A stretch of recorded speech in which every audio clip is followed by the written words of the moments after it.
Hey everybody, Chris Schaefer of Pautzke Outdoors. Today I'm here with Eric Cagle of C&M Guide Service. He's a professional crappie angler, and you know what? He catches a lot of slaps. And we're going to talk about one of the techniques he uses, and that's using live chartreuse fire dye minnows. Now you guys have seen us for years use this technique all over America. Now Eric alters his technique a little bit. He uses a little bit more dye than we do and changes things up a little bit. Eric, why do you do that exactly? A lot of times, you know, people are using one bottle of dye to just dye a few minnows going on a day's fishing trip. We alter that a little bit. We use 2 to 3 bottles, you know, per trip, because in a day's fishing, if we're in a tournament, you know, I don't know how many, we go through 1.5 pounds to 2 pounds of minnows sometimes. So, you know, we need a little more water in there to put more minnows in there when we dye them. So, you know, we'll use 2 to 3 bottles throughout the day, and you know, even if we start out with 2 bottles, we may even add a bottle later on to get some more water in there where we can dye more minnows than the average guy. So what he's talking about here, the average guy may only use 24, 36 minnows during the day. He's using 100 or more on some of these days. So to do that, he's almost doubling the recipe. And we're going to show you exactly how to do that today. And the other thing to consider is you can use these throughout the day. So that's one of the advantages here is if you need more minnows, just put them in the solution, correct? That's right. You can add to the solution throughout the day.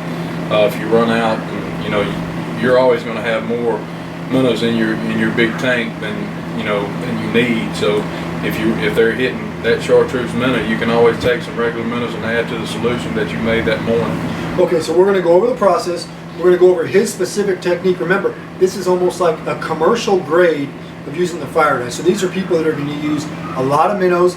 Remember, once you put the solution down there, don't add more water after that. If you do, you're going to dilute the solution. It's not going to work as well. So once we go over this, let's just stick to that one recipe that you have, and you'll be able to dye minnows throughout the day, right. You know, and all day type of thing. And then you just, at the end of that, you kind of have to stop, right? That's right. Okay. All right, so we're going to go over this recipe. We'll be right back. All right. I've already got 1 bottle of dye in our dye cooler here. I'm going to add this second bottle, and like I said before, we use a little more. We use 2 to 3 bottles, you know, at one time, because we're dyeing so many minnows a day. You know, we might dye 1 pound, 1.5 pounds of minnows per day with this stuff. So, you know, we'll add to the solution throughout the day. But I'm going to add this second bottle here. I'll take it off. I'm going to pour it directly into my dye cooler. Then I'm going to take that same bottle, I'm going to fill it up with my good water out of my minnow cooler 3 times, 3 to 4 times. 4 times works too. But I've already got plenty in there, so I'm going to do 3 bottles of water behind it. There's 3. All right, so we now have the minnows dyeing in the solution. Now, to recap, we have 2 bottles of fire dye per 6 basically bottles of this, of water, correct? That's right. Now at this point, how long are we going to leave these in here?